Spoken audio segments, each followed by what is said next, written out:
And so I went home, and then after that I had trouble staying, finding work, finding a job, staying at a job, and just became more angry. It's like anger is the easiest emotion to access. So I just became more angry all the time. PTSD feels like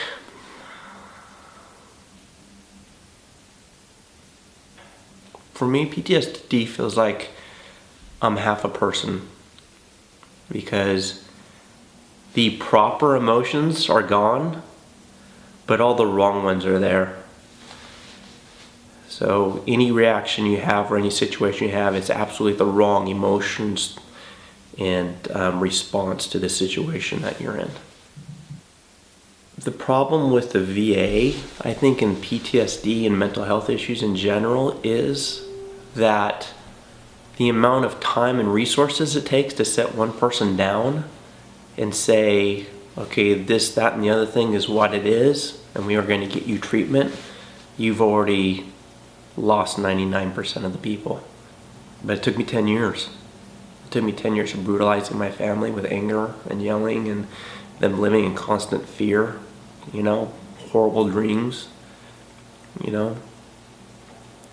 before I got help. In 2004, I was reading online, and there was a death notification for a friend of mine, and I just lost it.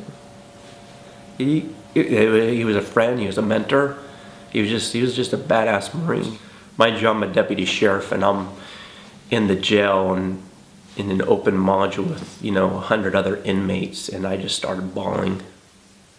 And the training officer took me off the module, called modules, and says, what's the matter with you? And I told him, and he took me to the lieutenant's office, and I told him, I just started weeping, and I said, I need to go home.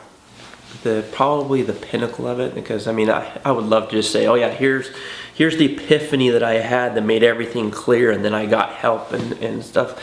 But as my parents being confused about what's going on with me, it's my wife, sticking through me through thick and thin, and that no sane person would ever, but she loved me so deeply, and my kids wanting to be a good father for them and not being able to connect. But I think it was Ryder, my son, my 8-year-old son, he's here today. I scared him. And that was probably the thing. Yeah, and he was scared. He's never been afraid of me before. He's never had any reason to be, but he was scared. He was really scared. He's my war baby. I have a daughter, like I talked about before I joined, and then Caleb. You get 19, they call it boot leave. After boot camp, you get 19 days at home. And then he was born 9 months later, and then I came back from Iraq, and Ryder was born 9 months later. And him and I share a very strong connection and stuff. I don't know if it's because of that, but we do. And yeah, that was the thing that pushed me over the edge. And going through these things is no different than combat. You're under attack.